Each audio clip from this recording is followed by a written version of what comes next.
Analisis fundamental dan analisis teknikal PT Waskita Karya Tbk atau WSKT. Profil perusahaan. Kegiatan usaha. PT Waskita Karya bergerak di bidang usaha, jasa konstruksi, pengembangan jalan tol, beton pracetak, properti dan energi. Kepemilikan saham. NKRI memiliki saham di Waskita Karya sebesar 66,04%, sedangkan saham di masyarakat sebesar 33,96%. Segmen pasar atau market. Segmen pasar atau market dari PT Waskita Karya sendiri adalah negara Indonesia. Yang terakhir, sumber income. Sumber income terbesar dari PT Waskita Karya adalah jasa konstruksi. Analisis fundamental. Yang pertama, revenue. Pendapatan atau revenue PT Waskita Karya Tbk atau WSKT selalu mengalami peningkatan dari tahun 2014 hingga tahun 2018. Namun pada tahun 2019 dan 2020 mengalami penurunan, di mana penurunan tertinggi pada tahun 2020 yaitu hingga 48%. Dalam hal ini, PT Waskita Karya tidak dalam keadaan baik. Yang kedua, net profit. Net profit PT Waskita Karya Tbk atau WSKT selalu mengalami peningkatan dari tahun 2014 hingga tahun 2018. Namun pada tahun 2019 dan 2020 mengalami penurunan, di mana penurunan tertinggi terjadi pada tahun 2020, yaitu hingga menyentuh titik negatif sebesar negatif 7,4 triliun. Hal ini berarti kondisi perusahaan sedang memburuk. Dalam kasus valuasi saham tidak dalam kondisi sehat. Yang ketiga, aset. Jumlah aset PT Waskita Karya Tbk atau WSKT selalu mengalami peningkatan dari tahun 2014 hingga tahun 2018. Namun pada tahun 2019 dan 2020 mengalami penurunan, di mana penurunan pada tahun 2020 yaitu hingga 14%. Selanjutnya, liability. Tingkat hutang atau liability PT Waskita Karya Tbk atau WSKT selalu mengalami peningkatan dari tahun 2014 hingga tahun 2018. Namun pada tahun 2019 dan 2020 mengalami penurunan, di mana penurunan pada tahun 2020 yaitu 5%. Hal ini dikatakan cukup baik terkait penurunan hutang PT Waskita Karya Tbk. Berikutnya, equity. Modal yang dimiliki PT Waskita Karya Tbk atau WSKT selalu mengalami peningkatan dari tahun 2014 hingga tahun 2019. Namun pada tahun 2020 mengalami penurunan, di mana penurunan tertinggi pada tahun 2020 yaitu hingga 43%. Selanjutnya ada ringkasan laporan keuangan dari PT Waskita Karya Tbk atau WSKT dari tahun 2014 hingga tahun 2020. Mulai dari harga saham, revenue, net profit, aset, liability, equity, hingga dividen, share, dan dividen yield. Dapat dilihat di sini pada tahun 2020 untuk NPM, ROE dan ROA tidak bisa dijadikan acuan karena bernilai negatif. Dilihat dari book value, PT Waskita Karya dari tahun 2015 hingga tahun 2020 signifikan mengalami peningkatan. Namun di tahun 2020 terjadi penurunan yang cukup drastis, yaitu dari yang awalnya 2.151 menjadi 1.223, yang berarti bahwa kondisi perusahaan tidak sedang baik-baik saja. Sedangkan untuk harga saham di tahun 2020 sendiri pada kuartal 4 yaitu sebesar 1.050. Dibandingkan dengan intrinsic value sebesar 1.000, maka terdapat margin of safety dari PT Waskita Karya sebesar 5%. Terakhir, kesimpulan analisis fundamental PT Waskita Karya Tbk atau WSKT. Di sini terdapat beberapa kriteria penilaian seperti produk atau jasa, GCG, revenue, net profit, aset, liability, book value, sektor, ROE, margin of safety, dan dividen. Dilihat dari tabel kriteria, dapat dikatakan bahwa saham PT Waskita Karya Tbk atau WSKT tidak cukup baik untuk dibeli saat ini dikarenakan banyaknya penurunan harga saham akibat penurunan kondisi fundamental perusahaan seperti revenue, net profit, aset, dan equity. Penurunan fundamental ini terjadi semenjak munculnya kasus COVID-19 di Indonesia dan kemungkinan akan tetap mempengaruhi saham WSKT hingga COVID-19 mereda atau menghilang. Namun bisa dibilang jika progres WSKT membaik atau stabil, maka bisa dikatakan WSKT bisa dijadikan alternatif investasi jangka panjang. Analisis teknikal. Yang pertama, ada grafik close price dan trading volume dari PT Waskita Karya Tbk. PT Waskita Karya Tbk atau WSKT hingga 31 Mei 2021 memiliki harga penutupan sebesar Rp1.035, di mana pada tahun 2021 WSKT memiliki harga tertinggi pada 18 Januari 2021 sebesar Rp2.080, serta memiliki harga terendah pada 21 Mei 2021 yaitu sebesar Rp930. Hingga sekarang, pada 31 Mei 2021 dapat dikatakan WSKT mengalami peningkatan harga saham dari harga terendahnya di bulan Mei. Selanjutnya ada analisis teknikal dari PT Waskita Karya Tbk atau WSKT. Ada rangkuman, poinnya, indikator teknikal, serta moving average dari PT Waskita Karya. Untuk info lebih lanjutnya, teman-teman dapat mengakses analisis teknikal dari PT Waskita Karya pada laman investing.com. Yang terakhir ada kesimpulan analisis teknikal dari PT Waskita Karya Tbk atau WSKT. Waskita Karya Tbk berpeluang untuk mengakhiri downtrend-nya dan memasuki fase uptrend dengan berusaha keluar dari downtrend channel-nya, yaitu garis-garis berwarna merah, membentuk pola bullish double bottoms atau pola berwarna biru. Pola ini menandakan bahwa jika WSKT berhasil menguat menembus resisten Rp1.155, maka WSKT berpeluang melanjutkan kenaikannya menuju Rp1.300 hingga Rp1.350. Berdasarkan hasil analisis teknikal, direkomendasikan untuk trading buy pada PT Waskita Karya Tbk jika mengalami kenaikan di atas Rp1.155 hingga mencapai target Rp1.300 dan Rp1.350. Assalamualaikum warahmatullahi wabarakatuh. Saya Lukman, NIM 731141810 dari Rombel Manajemen Keuangan B 2018 akan mempresentasikan hasil analisis saham PT Bank Pembangunan Daerah Jawa Barat dan Banten Tbk. Yang pertama yaitu profil perusahaan.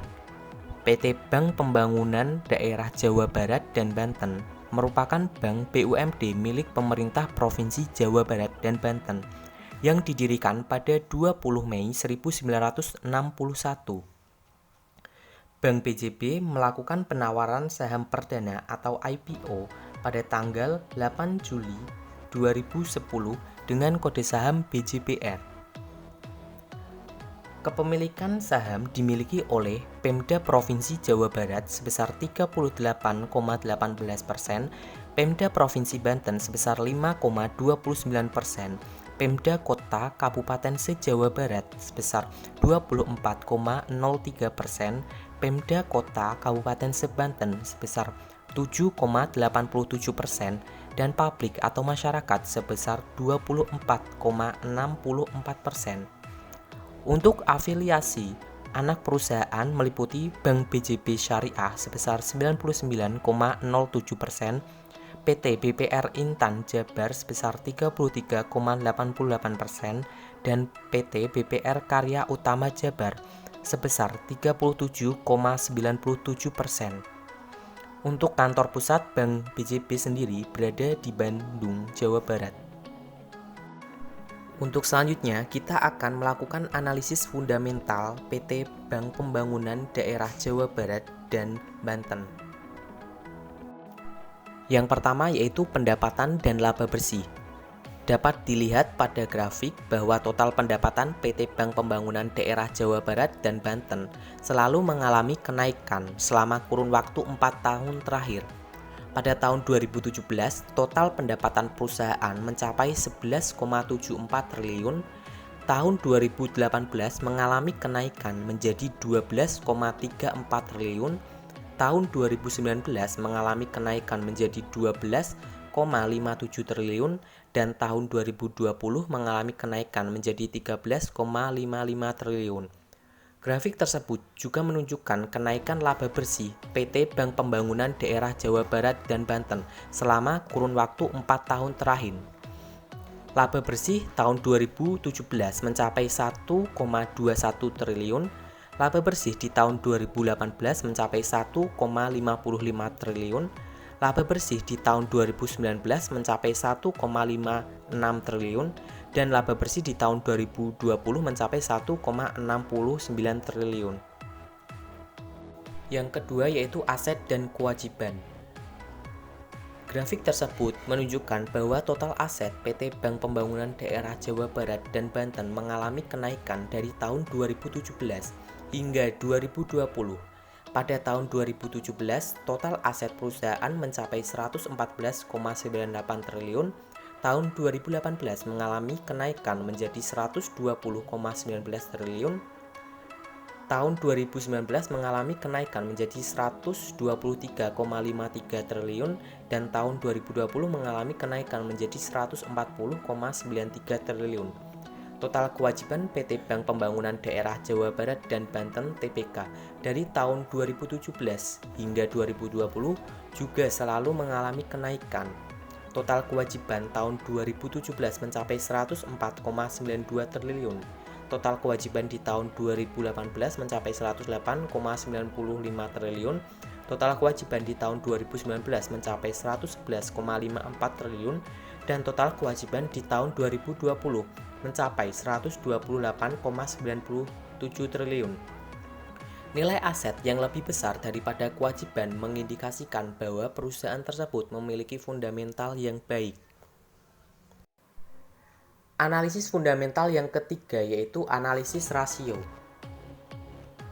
Di dalam sektor perbankan terdapat rasio-rasio yang perlu diperhatikan, antara lain yang pertama yaitu non-performing loan atau NPL. NPL merupakan perbandingan antara kredit bermasalah terhadap total kredit. Di dalam laporan keuangan perbankan terdapat dua NPL, yaitu NPL gross dan NPL net. NPL gross adalah NPL yang membandingkan jumlah kredit berstatus kurang lancar, diragukan, dan macet yang disatukan dengan total kredit yang disalurkan, sedangkan NPL net hanya membandingkan kredit berstatus macet dengan total kredit yang disalurkan. Menurut Peraturan Bank Indonesia Nomor 13/PBI/2011, besarnya rasio NPL maksimum yang ditetapkan adalah sebesar 5%. Dapat dilihat pada tabel bahwa NPL gross Bank BJB pada Desember 2019 sebesar 1,58%, sedangkan di Desember 2020 sebesar 1,40%. Sedangkan NPL net pada Desember 2019 sebesar 0,81% dan di bulan Desember 2020 sebesar 0,41%. Besarnya NPL net dan NPL gross Bank BJB di bawah besar NPL yang ditetapkan oleh BI, yaitu maksimum 5%, sehingga nilai NPL Bank BJB dikategorikan baik. Analisis rasio yang kedua yaitu CAR atau Capital Adequacy Ratio. CAR atau biasa juga disebut rasio kecukupan modal adalah perbandingan antara modal bersih yang dimiliki bank dengan total asetnya. Dapat dilihat pada tabel bahwa CAR Bank BJB pada Desember 2019 sebesar 17,71% dan CAR pada Desember 2020 sebesar 17,31%.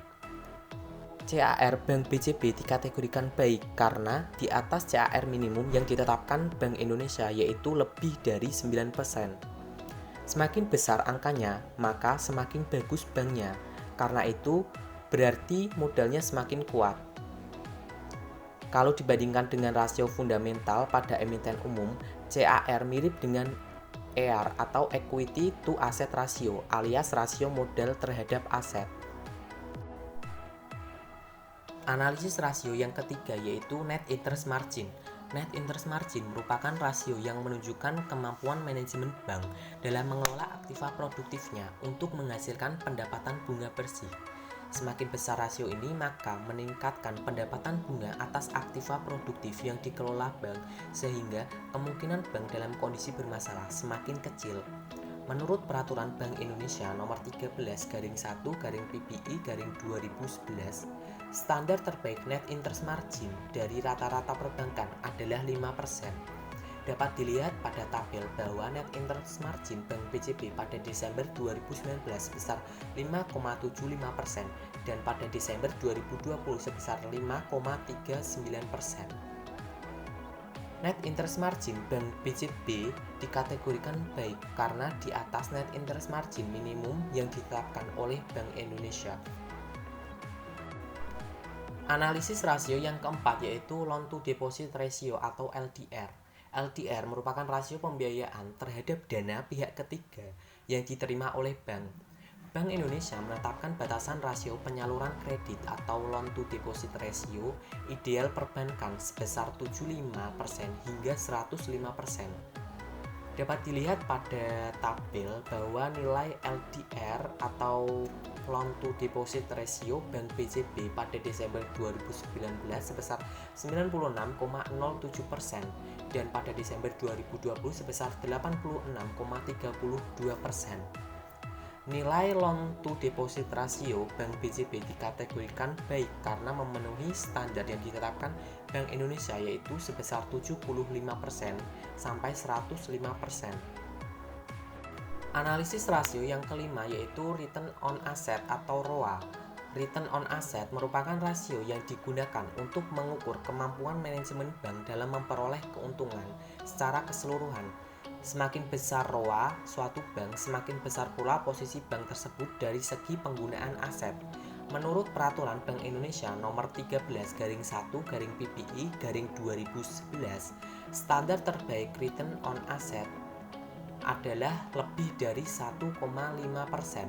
Dapat dilihat pada tabel bahwa ROA Bank BCB pada Desember 2019 sebesar 1,68% dan pada Desember 2020 sebesar 1,66%. ROA Bank BCB dikategorikan baik karena nilainya berada di atas ROA yang ditetapkan oleh Bank Indonesia. Analisis rasio yang keenam yaitu beban operasional dibandingkan pendapatan operasional atau BOPO. BOPO atau yang sering disebut rasio efisiensi digunakan untuk mengukur kemampuan manajemen bank dalam mengendalikan biaya operasional terhadap pendapatan operasional.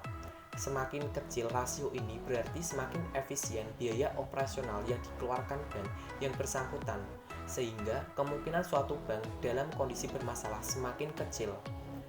Menurut Peraturan Bank Indonesia Nomor 13/1/PPI/2011, standar terbaik untuk rasio biaya operasional dibanding pendapatan operasional atau BOPO adalah berkisar 80%. Pada tabel dapat dilihat bahwa BOPO Bank BCB pada Desember 2019 sebesar 84,22%, sedangkan pada Desember 2020 sebesar 83,95%. Nilai BOPO Bank BCB dikategorikan baik karena memenuhi standar yang ditetapkan Bank Indonesia yaitu berkisar 80%. Untuk selanjutnya yaitu saya akan melakukan analisis teknikal pada saham Bank Pembangunan Daerah Jawa Barat dan Banten Tbk dengan kode saham BCBR. Sebelum memasuki indikator analisis teknikal, saya akan memperlihatkan portofolio saham saya terlebih dahulu. Pada tanggal 25 Mei 2021, saya melakukan pembelian saham BCBR di harga 1.340 per lembar saham dan tepat ketika PPT ini dibuat, harga saham BCBR yaitu sebesar 1.400 per lembar saham. Itu artinya saya mendapatkan profit sebesar 4,478% atau senilai Rp6.000. Selanjutnya, kita memasuki analisis teknikal. Yang pertama yaitu closing price dan trading volume. Closing price dan trading volume saham BCBR di tahun 2021, tepatnya di bulan Januari hingga Mei, cenderung mengalami downtrend. Hal tersebut terjadi karena masih adanya dampak pandemi COVID-19. Closing price tertinggi terjadi di tanggal 15 Januari 2021 dengan harga Rp1.760 per lembar saham, sedangkan closing price terendah terjadi di tanggal 25 Mei 2021 dengan harga Rp1.320 per lembar saham. Untuk trading volume tertinggi terjadi di tanggal 14 Januari 2021 senilai 105,62 miliar. Sedangkan trading volume terendah terjadi di tanggal 31 Mei 2021 senilai 2,15 miliar. Walaupun begitu, mengingat fundamental perusahaan yang bagus, maka saya yakin saham BJBR akan mengalami uptrend kembali. Analisis teknikal yang kedua yaitu dapat dilihat dari indikator. Indikator yang pertama yaitu Stochastic RSI. Merupakan indikator yang digunakan untuk mengidentifikasi kondisi jenuh beli atau overbought dan jenuh jual atau oversold. Overbought diindikasikan jika harga menyentuh atau melebihi angka 70, sedangkan oversold akan terjadi jika harga menyentuh atau di bawah angka 30. Pada tanggal 25 Mei 2021, indikator Stochastic RSI menunjukkan garis menyentuh atau di bawah 30, maka mengidentifikasikan kondisi jenuh jual atau oversold sehingga waktu yang baik untuk melakukan pembelian saham. Indikator yang kedua yaitu MA Cross. MA Cross digunakan untuk menentukan Golden Cross dan Dead Cross. Golden Cross merupakan perpotongan kedua garis indikator di mana kedua garis berpotongan dari bawah menuju ke atas. Hal ini memberikan sinyal atau pertanda bahwa harga saham akan naik dalam jangka pendek.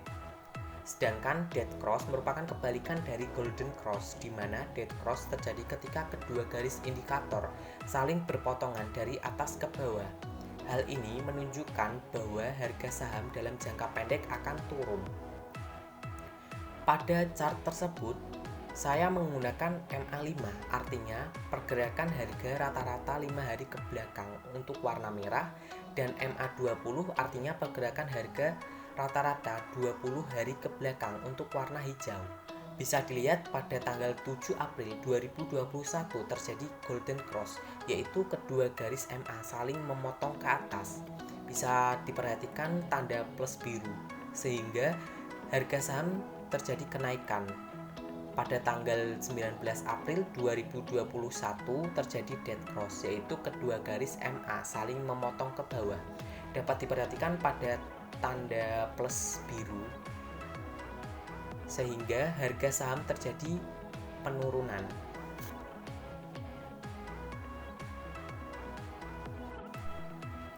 Indikator yang ketiga yaitu Bollinger Band. Bollinger Band merupakan indikator berbentuk garis yang ditarik di dalam dan di sekitar struktur pergerakan harga suatu komoditas atau saham yang diperdagangkan. Indikator ini terdiri atas 3 garis yang bergerak mengikuti pergerakan harga, di antaranya yang pertama yaitu upper band, yang kedua middle band, yang ketiga lower band. Bollinger Band dapat membantu untuk mengenali kondisi pasar saat ini. Ketika Bollinger Band dalam kondisi melebar, itu artinya pasar sedang dalam keadaan ramai. Namun ketika Bollinger Band dalam kondisi menyempit dan cenderung bergerak datar, itu artinya pasar sedang dalam keadaan sepi. Pada chart tersebut dapat dilihat bahwa pada tanggal 25 Mei 2021, posisi candlestick berada di bawah lower band sehingga waktu yang baik untuk membeli saham dan didukung dengan keadaan Bollinger Band dalam kondisi menyempit. Selain melihat dan menganalisis analisis teknikal dan analisis fundamental, seorang investor juga harus melihat berita pendukung atas suatu emiten yang dimiliki atau yang dituju. Berikut merupakan berita pendukung dari saham Bank BJBR. Yang pertama yaitu jadi jawara perbankan, begini kinerja Bank BJBR di kuartal 1 tahun 2021. Dalam berita tersebut menjelaskan bahwa PT Bank Pembangunan Daerah Jawa Barat atau BJBR kembali membukukan kinerja yang impresif di kuartal 1 tahun 2021. Tercatat pada periode ini BJBR menghasilkan pembukuan laba bersih senilai 479,32 miliar atau kenaikan 14,2% dari periode yang sama tahun lalu di angka 419,61 miliar. Hal ini menjadi sinyal positif bagi investor untuk menanamkan modal di saham BJBR. Berita pendukung yang kedua yaitu hasil usaha DPLK Bank BCB tumbuh 12,18% sepanjang 2020. Dalam berita tersebut disampaikan bahwa dana pensiun lembaga keuangan atau DPLK Bank Pembangunan Daerah Jawa Barat dan Banten mencatat hasil usaha setelah pajak sebesar 47,1 miliar rupiah di akhir 2020. Nilai ini tumbuh 12,18% secara tahunan atau yield on yield dari akhir 2019 yang mencapai 41,9 miliar rupiah. Hal ini menjadi sinyal positif bagi investor untuk menanamkan modal. Untuk kesimpulannya, dilihat dari analisis teknikal, analisis fundamental, dan berita pendukung, saham BJBR merupakan emiten yang cocok untuk dijadikan investasi, terutama investasi jangka panjang, karena memiliki kinerja perusahaan yang baik. Selanjutnya, saya Bunga Susilani Hartini, NIM 731141815, kelas manajemen keuangan B 2018, dari kelompok 10 akan menganalisis saham ADI dengan menggunakan analisis fundamental dan teknikal dari perusahaan PT Adikarya Persero Tbk. Table of content. Yang pertama, ada PT Adikarya Tbk. Yang kedua, analisis fundamental. Yang ketiga, analisis teknikal. Dan yang terakhir, pembahasan tentang kesimpulan kedua analisis. Tentang PT Adikarya Tbk. Adikarya adalah sebuah perusahaan Indonesia yang bergerak dalam jasa konstruksi, pembangunan, infrastruktur, properti, real estate, dan EPC, engineering, procurement, and construction. Proyek-proyek infrastrukturnya mencakup jalan, jembatan, saluran irigasi, pembangkit listrik, dan pelabuhan. Sementara, proyek-proyek konstruksi bangunannya mencakup gedung pencakar langit, hotel, rumah sakit, dan sekolah. Perusahaan ini dimiliki sepenuhnya oleh pemerintah Indonesia sampai tahun 2004, waktu pemerintah menjual 49% sahamnya di Bursa Efek Indonesia atau BI. Selanjutnya, pembahasan tentang analisis fundamental.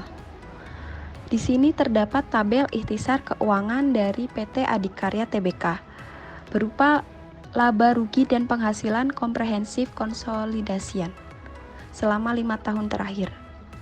Ada pendapatan usaha, laba rugi kotor, EBITDA, beban usaha, laba rugi usaha, laba tahun berjalan, laba kepentingan non-pengendali, laba pemilik entitas induk, laba komprehensif pemilik entitas induk, dan laba per saham dasar.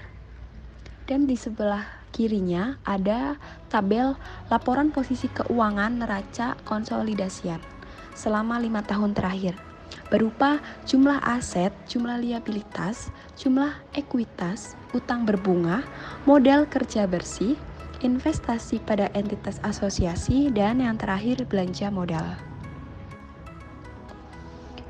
Aset dan liabilitas. Di sini terdapat diagram jumlah aset dan jumlah liabilitas dari PT Adikarya Tbk dalam kurun waktu 5 tahun. Diketahui bahwa jumlah aset yang dimiliki PT Adikarya mengalami peningkatan dari tahun ke tahun. Sementara jumlah liabilitasnya tidak terlalu mengalami perubahan.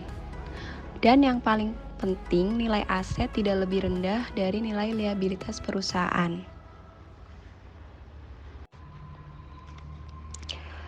Ekuitas. Di sini terdapat diagram jumlah ekuitas yang dimiliki oleh PT Adikarya Tbk selama 5 tahun berturut-turut. Ekuitas yang dimiliki perusahaan terus meningkat setiap tahunnya. Ini artinya hal yang baik karena modal perusahaan semakin besar. Dalam tengah waktu 2016 sampai 2019 mengalami kenaikan. Tetapi di tahun terakhir yaitu 2020 mengalami penurunan. Namun tidak terlalu jauh atau signifikan. Sejumlah 5.574.810. Pendapatan.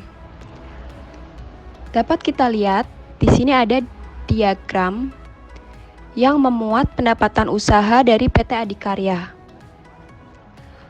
Dapat kita lihat bahwa pendapatan PT Adikarya mengalami kenaikan dan penurunan di setiap tahunnya.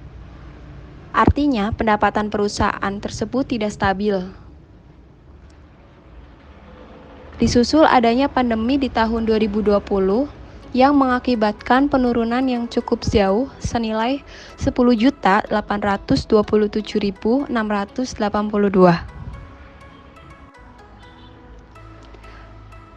Pembahasan analisis teknikal.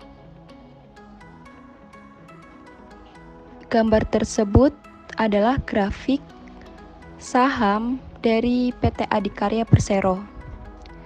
PT Adikarya Persero hingga Juni 2021 memiliki harga penutupan sebesar 1025, di mana pada tahun 2021 ADI memiliki harga tertinggi pada Januari 2018 sebesar 2.500, serta memiliki harga terendah pada Januari 2021 yaitu 500. Hingga sekarang pada Juni 2021 dapat dikatakan ADI mengalami peningkatan harga saham dari harga terendahnya di Januari. Indikator moving average. Di sini adalah grafik dari saham Adikarya Persero Tbk dalam indikator moving average. Moving average adalah indikator yang menghitung harga rata-rata suatu aset dalam periode waktu tertentu, kemudian menghubungkannya dalam bentuk garis. Saham ADI selama pandemi mengalami downtrend. Meskipun begitu, saham ADI ini akan dapat mengalami uptrend apabila wabah COVID-19 berakhir. Bisa kita ketahui, sebelum tahun 2020, saham mengalami uptrend dan cenderung naik. Jadi, ada kemungkinan setelah pandemi berakhir, saham akan kembali stabil dan bisa jadi akan cenderung naik. Kesimpulan secara fundamental, saham ADI sangat layak untuk investasi karena setiap tahunnya mengalami peningkatan. Sedangkan secara teknikal, meskipun saham ADI mengalami downtrend akibat pandemi COVID-19, saham ini akan kembali merangkak naik seiring dengan meredanya COVID-19. Harga murah saham pada saat ini dapat dijadikan sebuah peluang untuk berinvestasi jangka panjang. Analisis fundamental dan teknikal PT Bank Cendra Asia Tbk atau BBCA. Analisis fundamental. Profil perusahaan. PT Bank Cendra Asia Tbk merupakan perusahaan yang berbasis di Indonesia yang utamanya bergerak di dalam sektor perbankan. Perusahaan ini mengoperasionalkan bank dengan nama Bank BCA atau BCA. Selain perbankan konvensional, perusahaan juga menawarkan layanan perbankan syariah, PT Bank BCA Syariah. Anak perusahaan lainnya adalah PT BCA Finance yang bergerak dalam bisnis pembiayaan, PT BCA Sekuritas yang menyediakan layanan pinjaman dan perantara sekuritas, PT Asuransi Umum BCA yang menyediakan asuransi umum, dan BCA Finance Ltd yang bergerak dalam bisnis peminjaman uang. Aset yang dimiliki PT Bank Cendra Asia Tbk atau BBCA selalu mengalami peningkatan dari tahun 2014 hingga 2020 dengan peningkatan sebesar 17% pada tahun 2020 dibandingkan tahun sebelumnya. Kemudian ada hutang. Tingkat hutang atau liability yang dimiliki PT Bank Cendra Asia Tbk atau BBCA selalu mengalami peningkatan dari tahun 2014 hingga tahun 2020 dengan peningkatan sebesar 19,6% pada tahun 2020 dibandingkan tahun sebelumnya. Kemudian ada modal atau equity yang dimiliki PT Bank Sentral Asia Tbk atau BPCA selalu mengalami peningkatan dari tahun 2014 hingga tahun 2020 dengan peningkatan sebesar 6,1% pada tahun 2020 dibandingkan tahun sebelumnya. Kemudian ada book value PT Bank Sentral Asia Tbk atau BPCA selalu mengalami peningkatan dari tahun 2014 hingga 2020 dengan peningkatan sebesar 6% pada tahun 2020 dibandingkan tahun-tahun di sebelumnya. Kemudian kesimpulan dari analisis fundamental PT Bank Sentral Asia atau BBCA selalu mengalami peningkatan di tahun 2014 hingga tahun 2020 dengan peningkatan sebesar 6% pada tahun 2020 dibandingkan tahun sebelumnya. Kemudian analisis teknikal. Ada close price and trading volume. PT BBCA atau Bank Sentral Asia Tbk hingga 31 Mei 2021 memiliki harga penutupan sebesar 32.325 per lembar, di mana pada tahun 2021 BBCA memiliki harga tertinggi pada 12 Januari 2021 sebesar 36.000 serta memiliki harga terendah pada 13 April 2021 yang yaitu 29.900 hingga sekarang pada 31 Mei 2021 dapat dikatakan BBCA mengalami peningkatan harga saham signifikan dari harga terendahnya di bulan April tahun 2020. Kemudian ada tabel analisis teknikal dari investing.com dari data analisis teknikal BBCA. Kemudian kesimpulannya adalah saham di BBCA memiliki tingkat harga saham yang tinggi menurut analisis teknikal sehingga dapat dilakukan trading buy. Sedangkan grafik setiap tahunnya dari setiap aset yang dimiliki BBCA selalu meningkat sehingga dapat diartikan bahwa BBCA memiliki prospek yang bagus dalam peningkatan investasi saham jangka panjang maupun jangka pendek.